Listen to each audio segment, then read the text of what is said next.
Hello, and welcome to Impact Diaries by Liaison Group, a podcast where we explore powerful conversations that shape lives, communities, and society at large.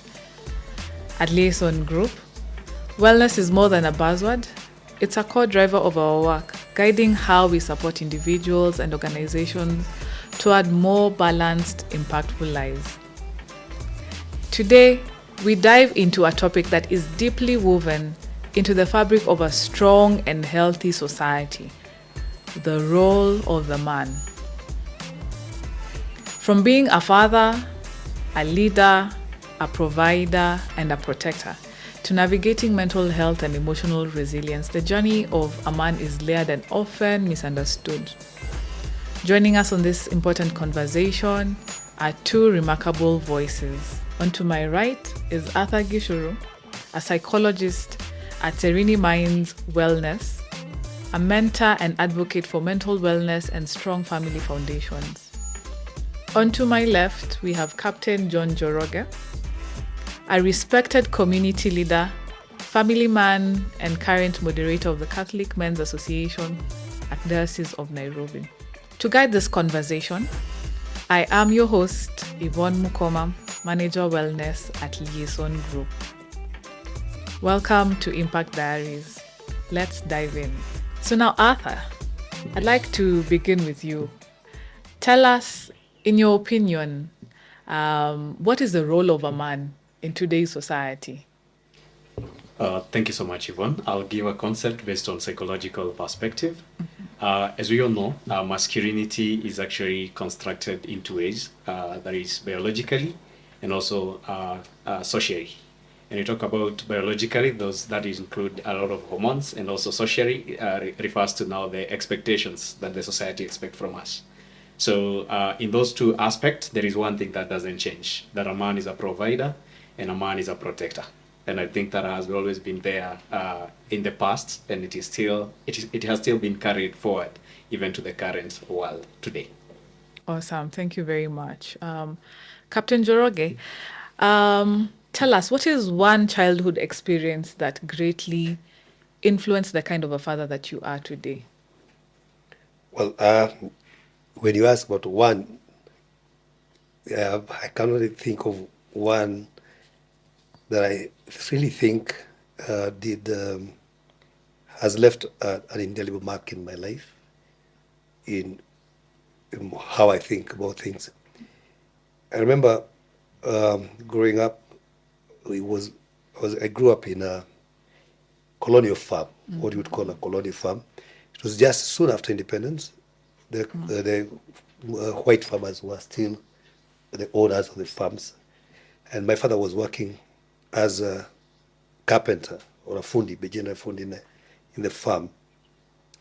And there were other workers who, in my opinion, I deemed them to be perhaps lower than him. And it happened that I had been stung by a bee.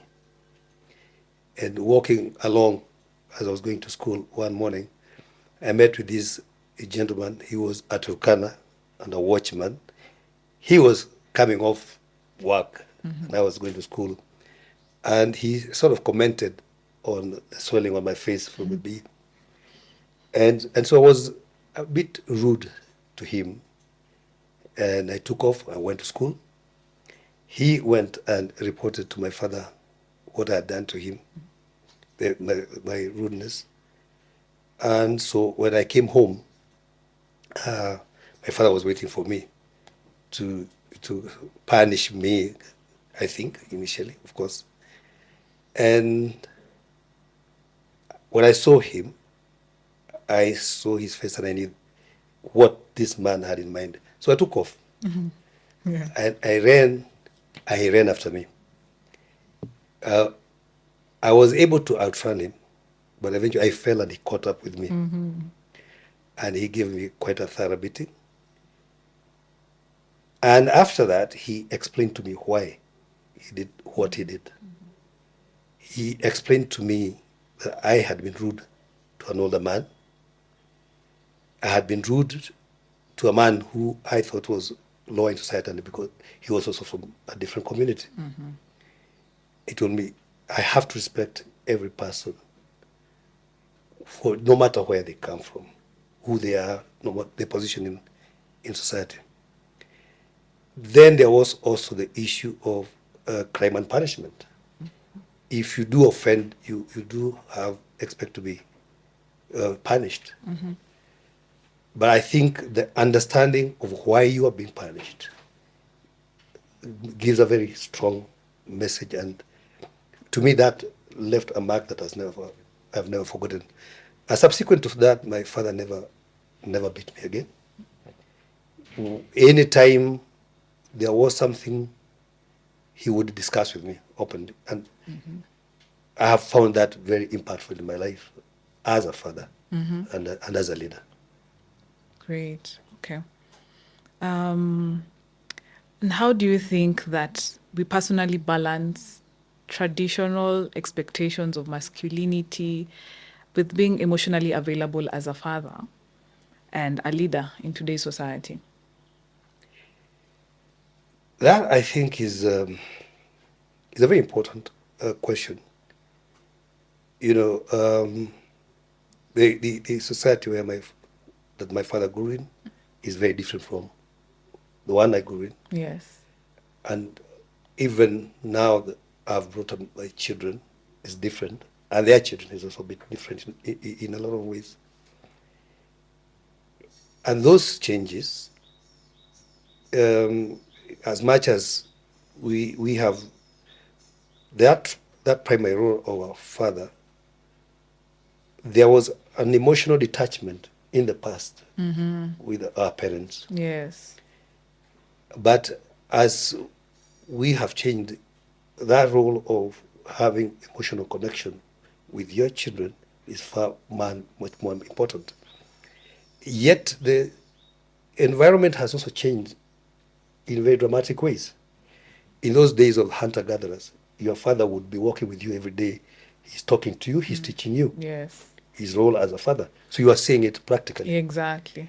Now here you are in a modern society where a father goes to the office, the child goes to school, To school. and they have their meeting point is in the evening. Yes. And father comes home late, father comes tired. So the point of contact has actually reduced.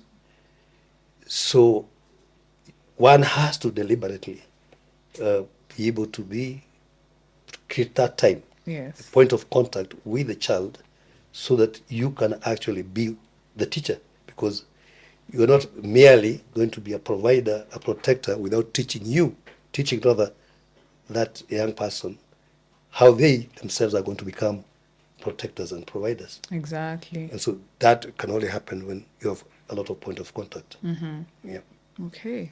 Arthur, this is for you. I'd want to know, what is your opinion on what leads to absentee fathers?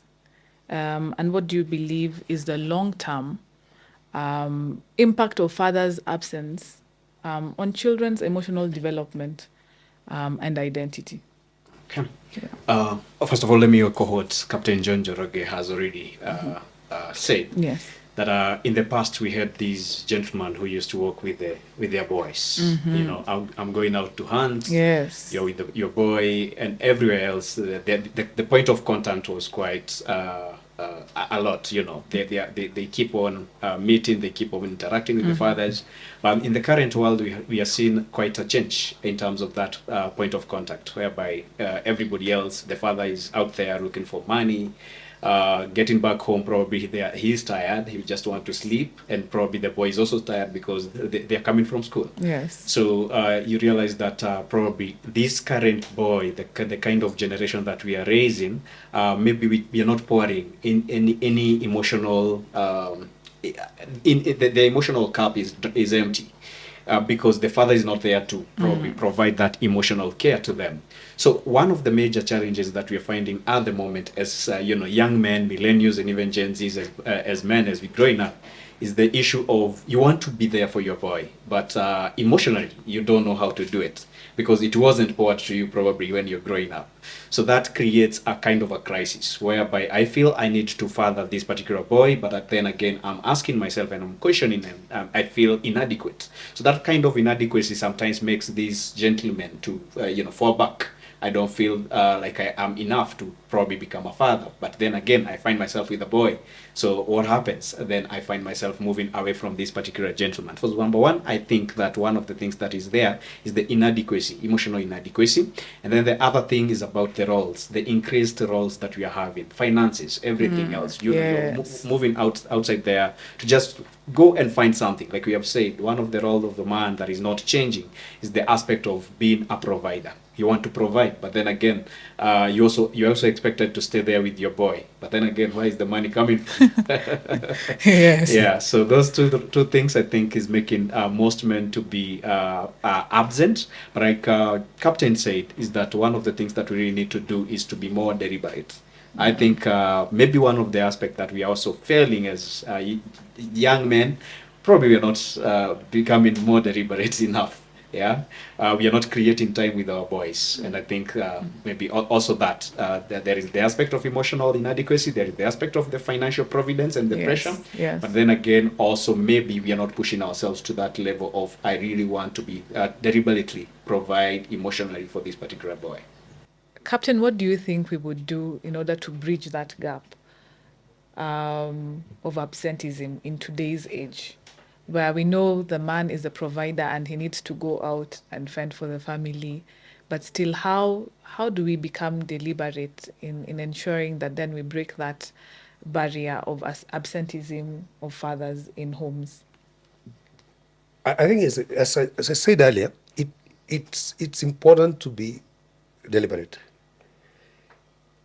And therefore, being deliberate means that you also have to be involved in planning.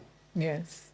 You have to plan your life in such that you are creating that time.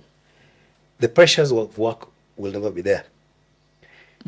But your child growing with you, you have only a certain period of time during which you can actually mentor them and be with them.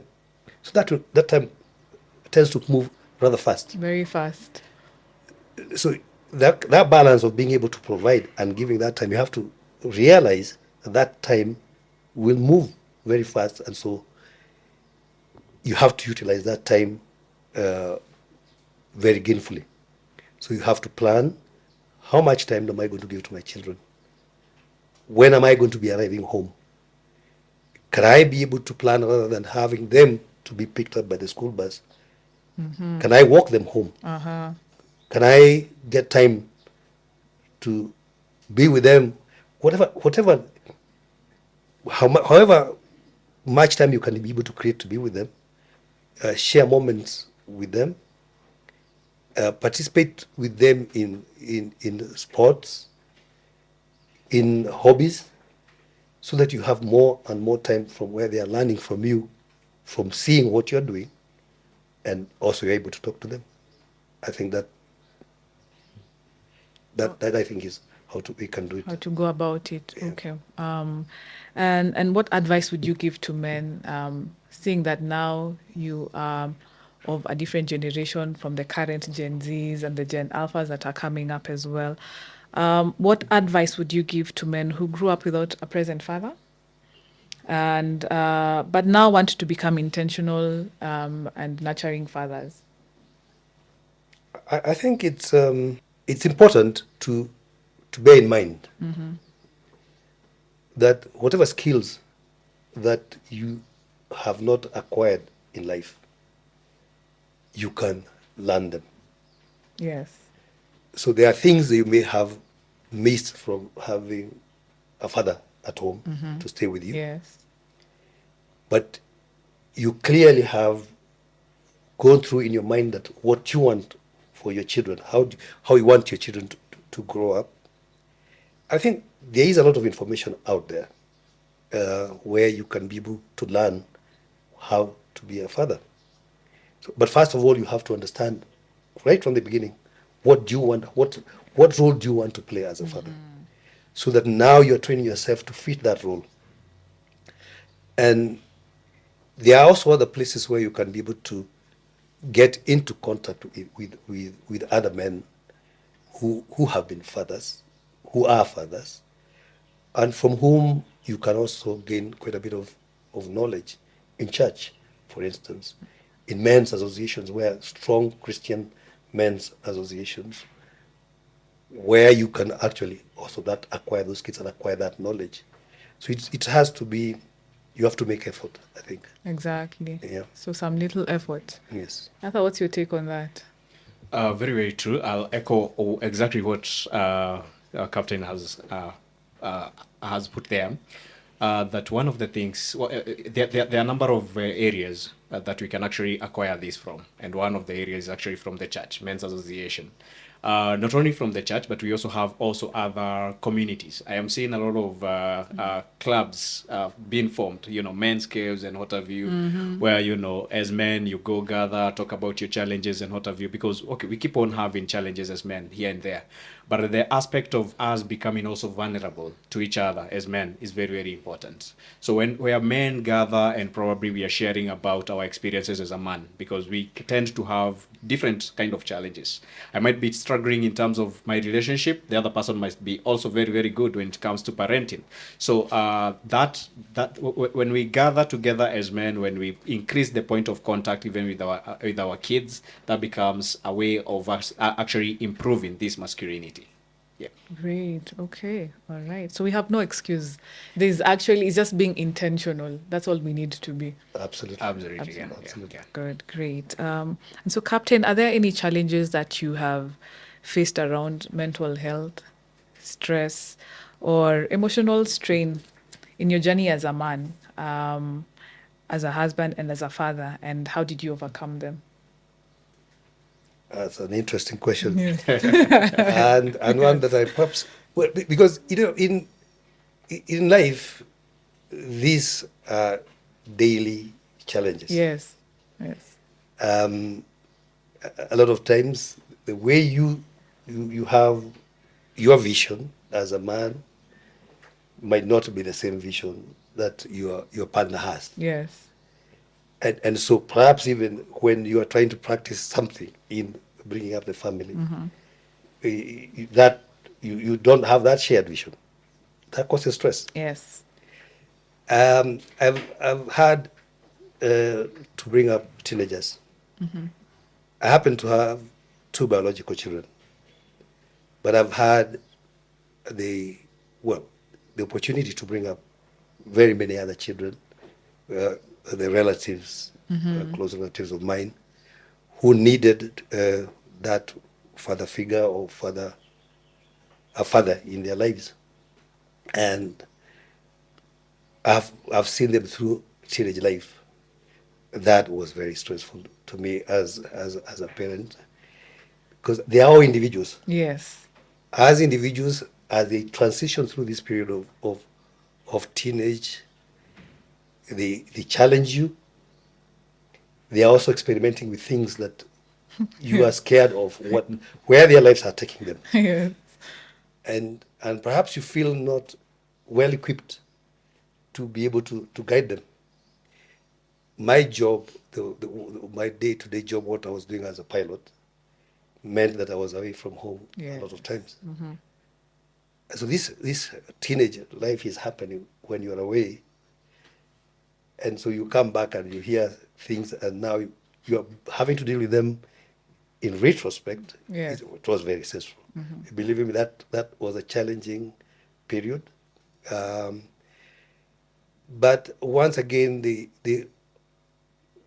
one, if you have strong Christian faith, is a very good position to fall back to.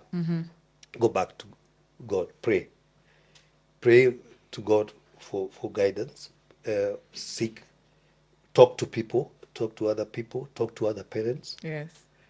talk to the teachers, and that's how I was able to cope with this, because I needed to be able to talk to my children. Something that I was not really fully equipped with, because Yeah. growing up during our period, our fathers never really talked to us directly. Yes. And you have to remember that also we grew up in a period where, as I'm going through school, my father, who was a carpenter, has not had the same exposure as myself. As you. So I have probably a different kind of level of understanding. So there was a kind of a point where we are parting ways, where he's getting a bit afraid of me, talking to me, because he thinks I'm educated, I'm more knowledgeable in some ways. And so we were not very well equipped to deal with those situations. So I had to now fall back to talking to other people, other professionals, other parents, to share with them my experiences of what I was going through bringing up these teenagers. And I think praying to God, and by God's grace, I think we achieved something. Great.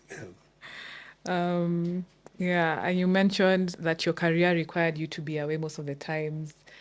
And by the time you come back, now you have to deal with things that already happened. So as you were going through those challenging times, was counseling ever a thought? Or was it a taboo? It was a taboo. I will be very honest, it was a taboo.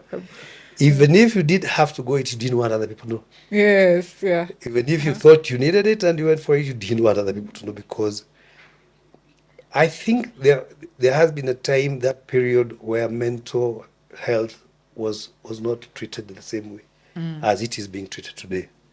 So it, you appeared as if you're weak if you are going for, you're a man after all, you're the he guy. Yes. You are supposed to be able to deal with these things. So Yeah. going for counseling Would depict that one is weak. yes, appear to be weak. So it was not an easy thing to deal with at that time. At that time. Yeah. Yeah. Now we know better. Yeah, Yeah. definitely. We know better. Yeah. And Arthur, being a psychologist, I know you've been able to work with a number of men and women as well. And do you think counseling plays a big role in fatherhood, in parenting? First of all, I'm surprised that my career could not have found its way during your time, Captain. Yeah. But then I'm happy because I know in an informal way, probably counseling found its way, because when you talk about approach an elder, talk to someone who has gone through it. That is also counseling. It doesn't have to be very, very professional. So the key aspect here is all about, can you find someone that you can actually talk to? And that is very, very important. And another thing that we have grown up as men being told that, okay, a man should behave this way and this way and this way. And one of the things that I actually challenge people, and especially men, I tell them that the very first thing, we are first of all human. And as a human being, we're also emotional beings. So you cannot suppress your emotion simply because you're a man. But that has always been the social aspect. And that's why I said masculinity is actually socially constructed. And what gives men a lot of pressure is not actually about our genetical makeup. It's about the social aspect. Because as a man, I'm expected to behave like this. I'm expected to behave like this. So I form what we call this a perceived psychological contract in our mind. So before I actually approach a fellow gentleman and talk about my struggles, I ask myself, what will the world say about me? So that psychological contract actually impairs our judgment, impairs our perception, and affects how we behave. And that's why we'll find actually a lot of men will actually be like, I don't want to talk about my struggles. And what does that do to us? It makes us weak. So we are suppressing a lot of emotions, negative emotions, but we're not talking about them. So it makes us very, very weak. And that's why actually today, the statistics and the kind of research that has been done, we are talking about men leading in terms of suicide. And I actually hate to say this, successful suicidal attempts. We lead in terms of by men, people who die by suicide. Men are actually leading. But when you look at the people who actually attempt suicide more, we talk about women. Women attempt suicide more compared to men. Yes. But why the disparity is because also we wait until it is too late, it's too severe, that we cannot actually help ourselves. So when probably depression started as a mild thing, so it has moved to moderate. Now it's severe. We are not talking about it. And the moment that I'm actually thinking about taking my life, I'm just alone. There is no one to intervene. And the kind of things that men actually try to attempt suicide with are actually quite lethal. That is why most attempts for men are actually successful. Sorry to say that, but for women, we find out that actually there is some kind of intervention, because women will actually talk about their issues. So one of the things I think what Captain has actually said, and it's quite a strong point, he has said that we didn't know that in the past, and today we have known that, yeah, talking is not about being weak. Being vulnerable doesn't make anyone weak, but it makes us quite strong. It gives us ideas and even get solutions from other men, from other individuals who have gone through the challenges that we are going through. Yeah. Okay. All right. And in your opinion, what does success look like for a modern man who is both career driven and family focused? We were actually having that conversation with the captain, and I was telling him he's the best person to actually define for us that, because he has been in the career Yes. for quite some time, It's and coming, yeah. he has navigated the aspect of juggling between work and being a father, being a family career. If you don't mind, I'll throw that to captain. Yes, by all means, yes. Okay, Arthur. I d- what I would say is, if everything has a, I think, what do you call a measure. And in career, one measures their success by how much they achieve in terms of career growth. For me, I started as a first officer, which is a junior pilot flying a small aircraft in Kenya Airways, to being a captain of the biggest aircraft that they had. That, to me, is a measure of success in the career. Yes. That I'm developing my career, I'm doing well in my career. As a family man, the measure is of course different, in the sense that you measure your success in terms of, have you taken your children through an education, a relevant education for them? Have you provided for them throughout their lives? Have you been a good husband? And what's a good husband? I don't know, but I guess, having been married for about 37 years, maybe there is a measure of success there, that there might be something that I've done well. Correct, yeah. So, and I have grown up children. So I think that's I think what, to me, is the satisfaction in that, seeing that you have been able to achieve the things that you wanted to achieve in your career. You've provided for your retirement, and you have been able to provide for your children to move on with their individual lives.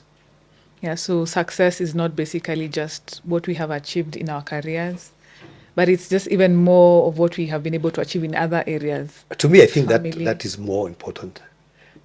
At the end of the day, when you leave your career, you still have family. If you do not work on that success of that family, where will you go back to after you leave your career?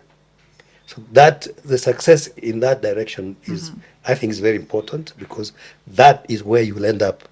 Those are the people who will see you, who will be with you in your twilight years. Yes. Yeah. So there is more to that, and the unfortunate thing is, how do you do it is one thing that is a conversation that we all need to have to keep on talking about. I think what, Captain, you're throwing to us is in psychology what we call a psychological wellness wheel, where a man or a human being is not just evaluated with one dimension. You know, you can be very good at what you do in terms of occupation, but in other areas, in other dimension of your life, you're actually failing. So when you talk about the wellness wheel, we're talking about the 8th dimension, the holistic person. I like what you said. It's all about progress. You know, for you, starting as flying a small aircraft all the way to, the big plane in that field, that felt as success, because you saw that particular progress. So it's all about, I think, if I can answer it psychologically, it's all about like seeing that progress in each and every other dimension, socially, emotionally, physically, and also in terms of occupation. Are you progressing as a man? And when talk about progress, I know, Yvonne, allow me to say this because Yes. there is a lot of pressure that is coming to us as young men. Because, Captain, we want to actually have a career and a successful career within just a short period of time. For us as young men, as millennials and Gen Zs, 37 years for you in marriage, I think you need a degree in that. Exactly. But when it comes to, for us, we really feel like, okay, I've taken an year, probably I cannot be able to persevere this. So a lot of pressure, we are putting ourselves with a lot of pressure. I want my finances maybe to increase or to have some riches within a very short period of time. And that kind of pressure build on us and becomes something else, becomes a very negative things. And that is how you see most men kind of trying to isolate, withdraw, and maybe getting into other coping mechanisms that are quite maladaptive. Yeah, and Arthur, maybe if you could add on to that, is what would be the cause of this pressure that is coming upon men in today's society that makes you want to, transform into this person that has taken probably several years or 30 years or so for our father figures, but today's generation, they want to become these people in an instant. Peer pressure is everywhere. And I say, when we hear a term peer pressure, I think for us, we go back to the identity period of time, the Yes. adolescence. But we have peer pressure across all stages of our lives. I think even Captain, I know in wherever you are, your age, I know there is also pressure there. When we start comparing constantly ourselves with what our age sets are doing, then we actually absorb a lot of pressure from the environment. So that pressure is not about me as Arthur. That pressure comes from the environment. And why is it coming from an environment? Because we will always interact with people, interact with someone who has done so much. They have.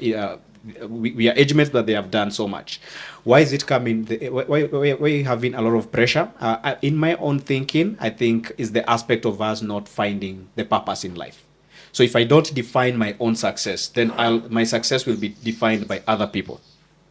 From the social media, we'll see a lot of people doing this and this and this. So if I don't understand my purpose, if I don't understand what success for me means, then I'll find myself getting using the success of person A to define who I am. And that is where now pressure comes in.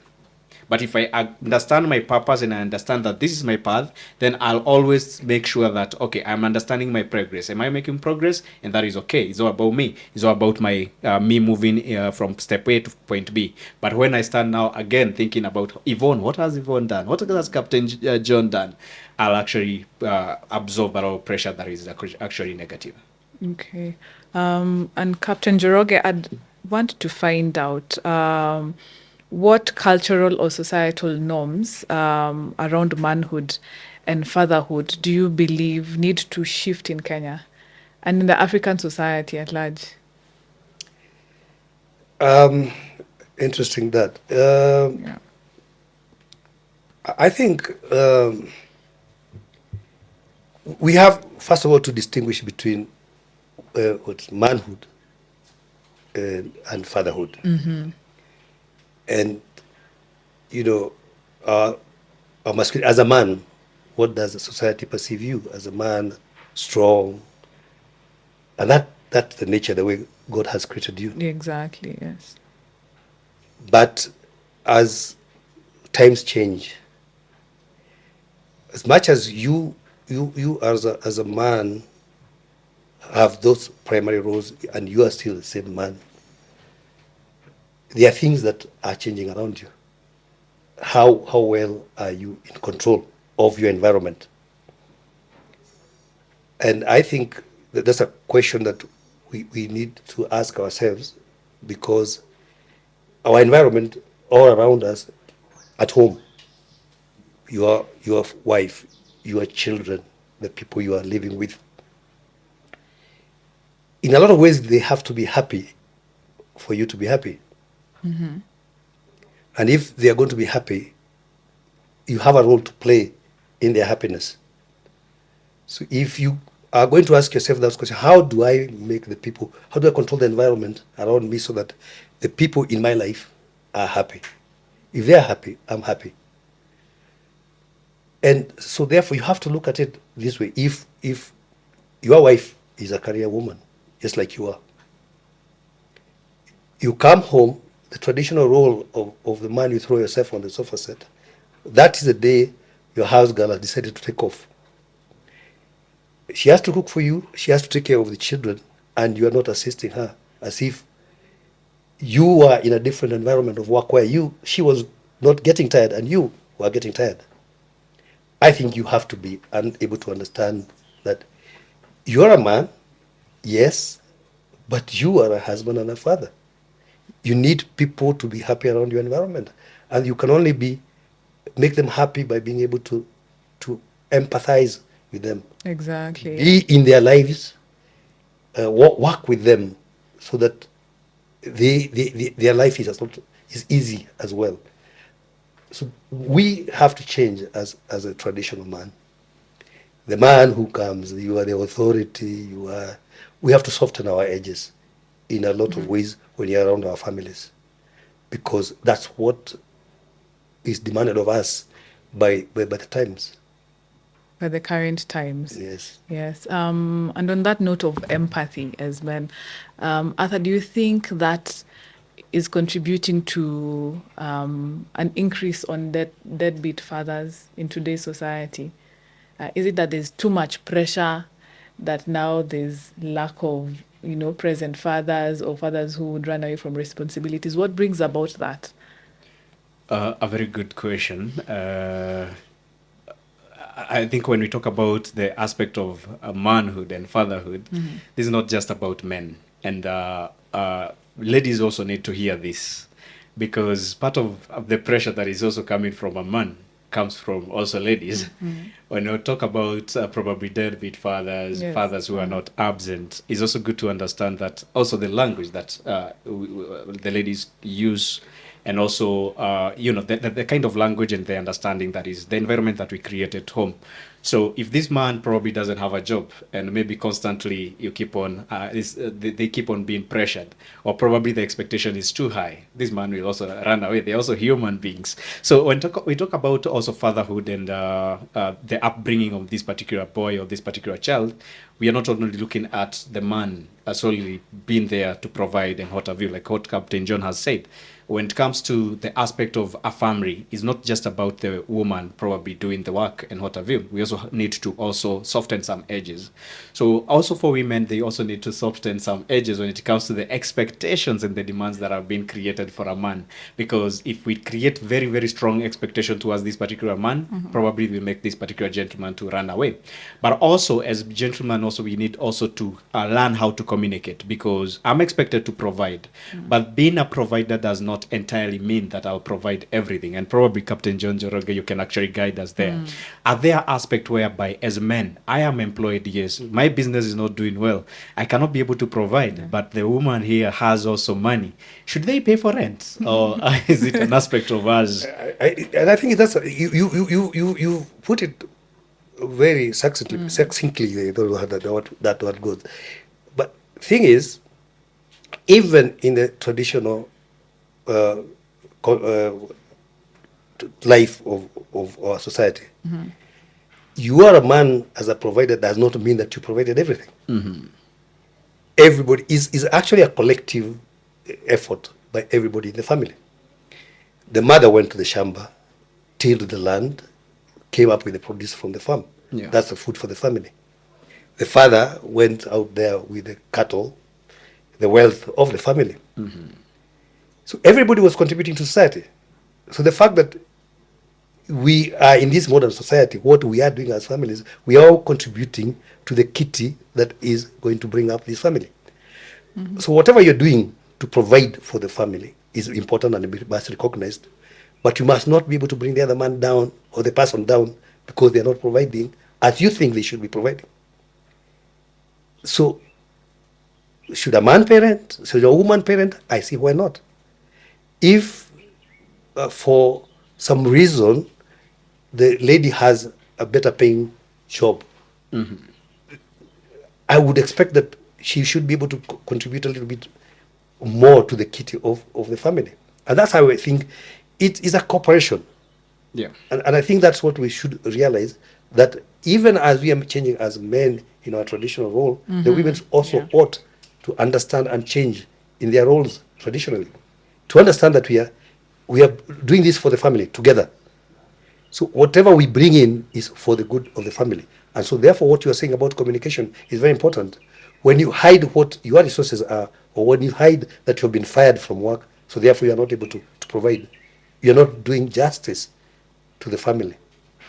You need to be able to communicate very clearly what has happened in your life. Yeah, yeah. That this, I've lost my job, I can't provide. Business is not doing very well. I'm not able to get the 100,000 I used to get.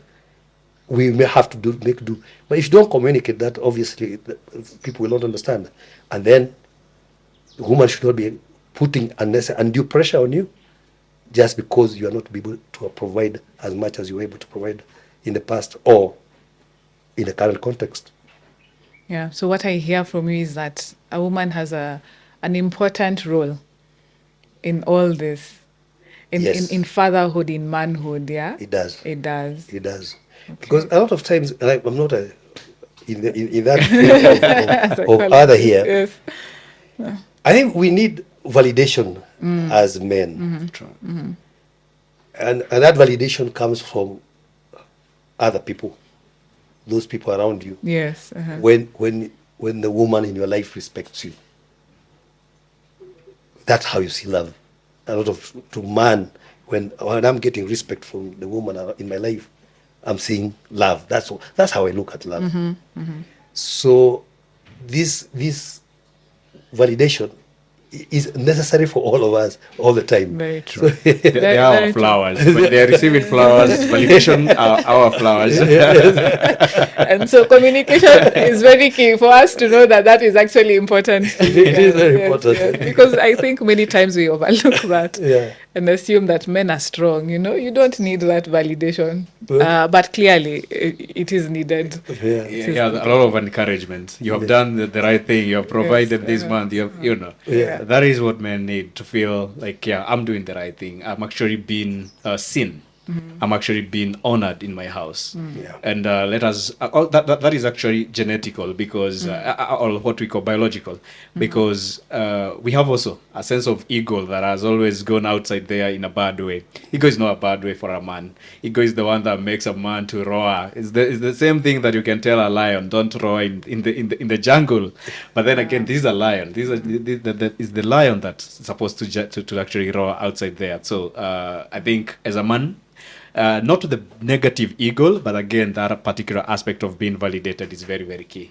Yeah. Great. Okay. Yeah. So Captain Joroge, as chairman of the Catholic Men's Association, how has your role influenced the way you see mentorship, spiritual leadership, and community fatherhood? Yeah. It has played a very very big part. I think it's changed me in a lot of ways. I came into CMA leadership reluctantly. It's a role that I didn't understand much about. Okay. But when I came into it, I realized what I was lacking. I was not as strong spiritually, but being a leader in CMA has helped me grow spiritually, grow stronger spiritually. I've had to reflect a lot more on my faith. And that in itself, at a personal level, it has been very, very, very, very, very impactful. And so therefore, as a leader, I have to understand what does the association need from me as a leader. So I've had to again reflect on that, work on it to be an effective leader. As a community mentorship, obviously you get thrown as a moderator of CMA in the Archdiocese of Nairobi. I find myself in a situation where there are a lot of people who know me and I don't know them. So therefore, they see me. And therefore, in my Christian life, I have to really live my Christian life more than I used to live before, because there are more people looking Looking at up me. to you, yes. Well, looking at me, you is a public role, and so yes, I have to play my role as a Christian. I have to be truer to my Christian life, so to Yeah. speak. And in that way also, the community mentorship, I think, happens by just living that example, the being, when you're living those Christian values, you play that role of community mentorship. And I think, as you'll see, when people cannot trust you as a CMA, a leader who is not living their faith, they will have excuses to do the wrong things, to not live their uh, their Christian life the way they should. So yes, it's a bit of a challenge, and it's a day-to-day constant reflection on how to be the leader, to how to be part of that community mentorship. Exactly. Yeah. Okay. Arthur, you earlier mentioned about the dimensions of wellness or well-being, and Captain just mentioned about spirituality. And among the dimensions, spirituality is one of them. Do you think this weighs a lot on manhood or fatherhood? The spirituality aspect is one of the dimension of wellness wheel, and it's very, very key. And actually, it's divided into two ways. You'll talk about spirituality being the way you connect to your supreme being, the God or the supernatural being that you worship. So there are people will do it differently. Yeah. Some will go to church, some will do the prayers and what have you. That is how they connect with the supernatural being. Then the other area of spirituality is all about tuning into your own values and the purpose, trying to figure out what am I called for. And the Japanese have got a very nice concept. They call it the ikigai, whereby you try and find your purpose in life. You try and find probably what are my values and what can I be paid for.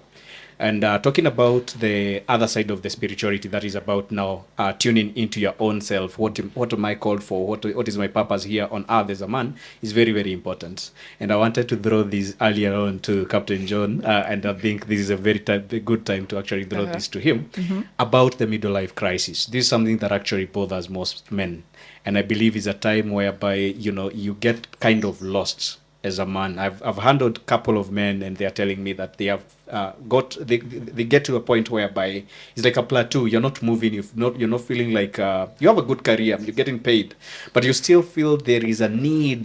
There is something else needed as a man to probably move to the next level. So I know probably these are terms that most people have heard of it, middle life crisis. Yes. Uh-huh. I don't know what, Captain, you'll say that probably. Yeah, I think, well, so I can happily mention something about that, because I'm no longer in the middle. So I've probably gone through that. Yeah. And I think it truly is real, in terms of you are getting to a point where you realize that you are actually getting into the twilight. Not twilight, really. In the middle, you are, wherever you are headed is downwards in terms of your Yeah. of your achievements. And you start questioning, what could I have done something differently? Could I have achieved as much as Bill Gates? Yeah. Could I? You question yourself, and that period of questioning yourself, you are very consciously aware of your waning manhood, of your waning opportunities. Yeah. And so I think it emanates from fear that what you dreamt of achieving, are you really, have you achieved that? Are you getting towards achieving it? Yeah. And so yeah, it is real. It's a challenge, and I don't know, for many people, they tend to escape into negative behavior, again looking for that validation, Uh-huh. because the validation that we are talking about, and so that's where the risk normally is, when you are starting to look for validation from outside your normal areas that where you should be looking for them in your family. So you start looking for them outside the family Yeah, yeah. and in alcohol and other Yeah, things. because most men have actually described it as a phase of solitude. Yes. You feel lost, you don't even want to communicate, you don't even want an emotional entanglement, probably even with your partner or even with your kids. You just feel the need to be alone. To be alone, okay. Of which, like Captain is saying, most men will actually turn into other maladaptive ways to try and cope, to try and just feel good because they are kind of feeling lost. But then the most important thing, getting back to your question, Yvonne, is about now getting back into spirituality. Spirituality is very, very key. And like we have said, it's a matter of you trying to get to connect with your supernatural being, how you do it, probably going to church, probably going to the mosque, or whatever you do probably to connect with your supernatural being, and also the aspect of trying to tune into your own self. What am I called for? What is my purpose? What is my role? That is very, very important. Yeah. Okay. Thanks for that, Arthur. Um, wanted to find out, how can fathers today help break generational cycles of trauma, neglect, or emotional silence? A very important question there.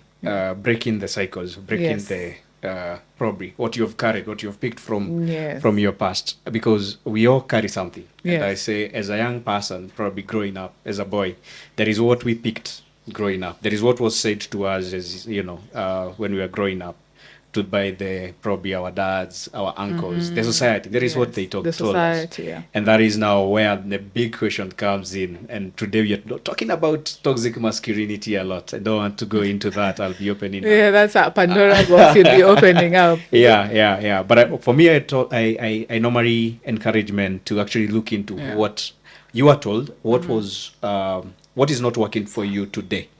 Drop that what is not working for you today. But again, you cannot manage what you don't know. So some sense of self-awareness is very, very key. So have a reflection of what has been happening in my life. What are the patterns? How was my father growing up?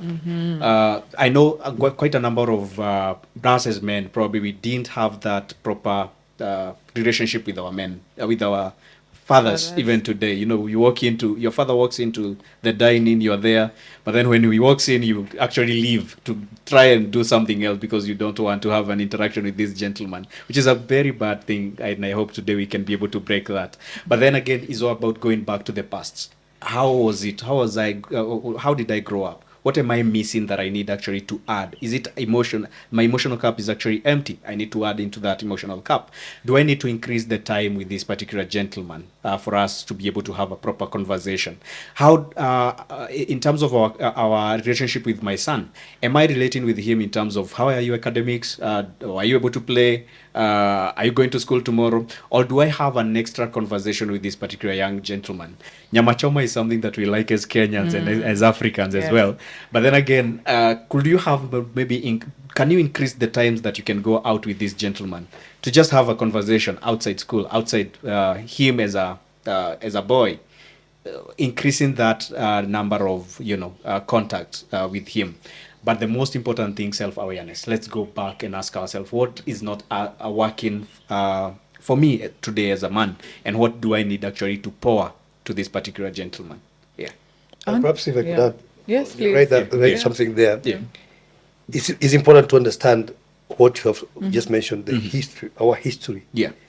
What has not worked in our history? What has not worked in our culture? Yes. Because that's, if some of the things that were happening in our lives, gender-based violence, which was accepted as a norm, Yeah. those traumas, we need to do something about changing that. So we have to be deliberately aware, as you said, self-awareness, aware of our past, Yeah. and do something to escape that negative past. Very true. Yeah. Arthur, I want to take you back on something you just mentioned, toxic masculinity. How does that come about? Is it a compensation mechanism of something that someone missed out when they were growing up? Just speak briefly on that. Yeah, again, you're throwing me into a very serious thing. I talk about toxic masculinity, everyone else perceive it in a different way. Exactly. But then again, you've brought up a very strong point there that actually what you miss, you'll try and compensate for it. And you might try, like Captain told us about validation, a very important thing. So if if a man is not getting validated, probably they might come out in an aggressive manner just to try and get this validation, you see. But the thing is, they are missing it, but they are getting it in a wrong way, in an aggressive manner.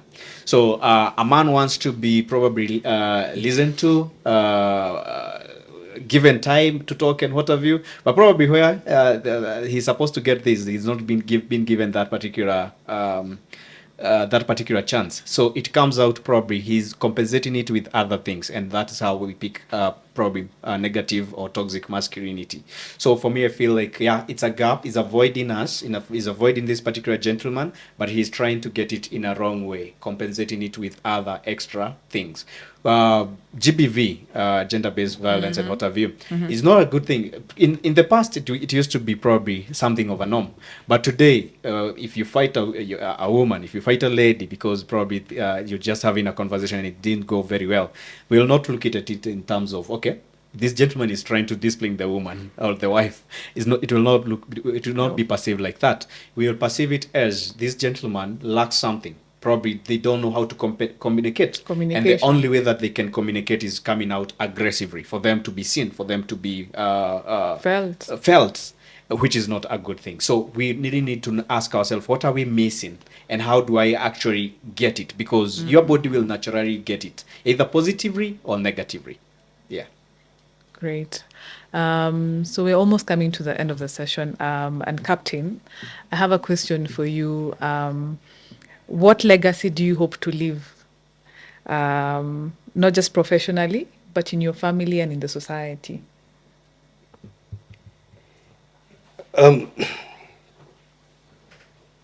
Professionally, I guess I'm a little late. I've retired now, so but I do hope that I did my job well as a pilot. I was able to show and a good example to those who came after me, After you, yes. that I impacted their lives towards doing their jobs professionally all the time. I would hope that I did achieve that. But I know I tried that. So that legacy has already been formed, so I can't do anything much about it. But on this other side, I would hope that people will feel that I impacted positively in their lives. I contributed something that has changed them positively towards becoming better people. I think I will feel a very big sense of achievement if people can say, I learned that from Captain Njoroge. Yes. Uh-huh. Captain Njoroge came into my life and supported me when I needed it. I think that I would feel I would die a very satisfied person. Great. And even as we draw to a close, what are the three things that you would want men out there to know? There's one who's just done with high school, is about to join university, but is not even sure of what they want to pursue. There's one who's done with university and wants now to join into a career. They're not getting the job that relates to what they studied for. And there's this other man who's now getting into fatherhood or into a family. How do you advise these men of these different stages? To this young man who's just left school, I think I would say that your life is still pretty much a blank slate. There is a lot to write on your life. The life ahead is huge and long. So the choices that you make now Yes. will have a very big impact on what kind of legacy you will leave, and even how happy you will be the rest of your life. So before you rush, take time to think about what do you want to do in your life. Are you going to choose a career that is going to be pleasing to your parents, or is one that is going to give you satisfaction? Are you pursuing a career because of the money or the happiness that you derive from that career? So you have to make that deliberate choice that your happiness is very important. And so, and happiness is not always going to be brought by money. It's probably going to be brought by the success in your career. If you're an artist molding that sculpture, you like it, you enjoy it. That gives you a lot of satisfaction. It may not give you money in the short term, but eventually, as you get perfect at it, you will be able to make money out of it. So I would encourage the young men to, when they are thinking about their career, think about the career that will you enjoy doing throughout your life, You're passionate about? you're passionate about. So I think that's quite important. And not to be in a rush to make money. Money doesn't come quickly. It takes time.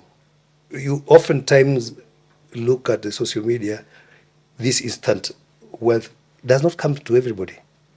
It's a very small percentage of the world that gets that instantaneous wealth that comes from stardom, or from starting a company which did not exist in the, very few individuals. But most individuals in life work pole through their lives to be able to make money. So don't be in a rush to make money. Whatever you do and you do it passionately, there'll be money to be made.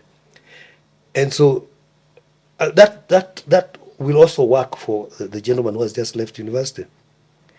That yes, you have already taken the choice. You have gone through development in university to study, perhaps for a career, but not necessarily for a career, but to acquire that education. And that education is supposed to be able to provide for you and your family.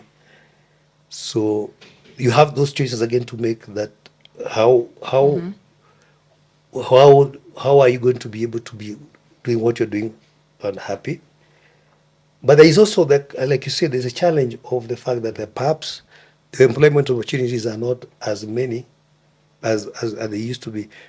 When I was growing up, it was quite easy to, you left school, there were jobs because we were a small population, but the bigger population, then there is more competition in the employment market. So it might be that you might not be able to get that job as quickly as you would expect to happen. And so that is creating even another challenge now to the parents, because we are having to live with our children longer. We have to support our children longer than we had to support them previously. So even us as mature parents have also to think about that we have to support our young men and children for a little longer than they used to be supported in the past. But eventually, if you are patient, you'll find your niche in life, and you will be able to survive. And for the young parents, don't be afraid. Don't be afraid. If you didn't have a parent, you would not be there. So you are going to have to be a parent. And one, if you don't know, you have to learn one way or another. Don't be afraid. You will be able to do it. Be patient, but understand what are your objectives. Clearly understand those objectives as a parent. What do you want to achieve as a parent? And then go for it. Thank you. Thank you. Arthur, what would be your parting shot?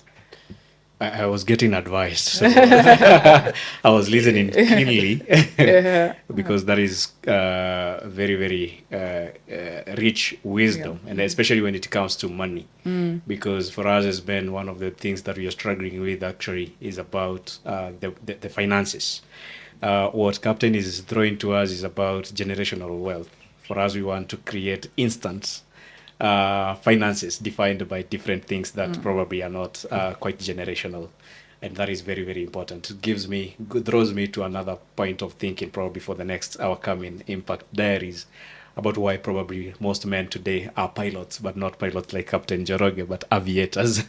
A lot of gambling is happening. So, and that comes from a lot of financial pressures. Constraints. And my parting shot could be for me, I'm still a millennial parent, making a lot of mistakes here and there. I'm learning.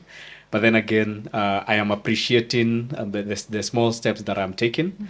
It has not been an easy journey as a parent, but then progress is the key thing that we are looking for. Even if I don't make a very big step today, probably the little that I'm making will have an impact in my future. And for gentlemen, let us encourage, I'm encouraging vulnerability. Let us come out there, let us talk about our stories. If at all there is that psychological safety that has been created, that you've created for your fellow gentlemen to share, is very, very important. But most men nowadays, Captain, we are killing each other, not with a sword, but with words, whereby I come to you, I share, and then you tell me, be a man. Shake it off and move. That is not the right language to give a fellow man. Let us encourage vulnerability and also protect the fellow man's secrets, because that's how we thrive. Yeah. Thank you. So, ladies and gentlemen, there you have it from the men. We have been celebrating Men's Mental Health Month in June. And it's been an honor having you, Captain Joroge, and you, Arthur. Thank you for your insights. I know this will help a man somewhere, a father somewhere, and we will have a better society. We encourage you to start one meaningful conversation, whether it's over coffee or a quick call. Check in with a male colleague, friend, or loved one. It could make all the difference. Together we can break the silence around men's mental health. Let's build a culture of care where no man suffers in silence. Thank you.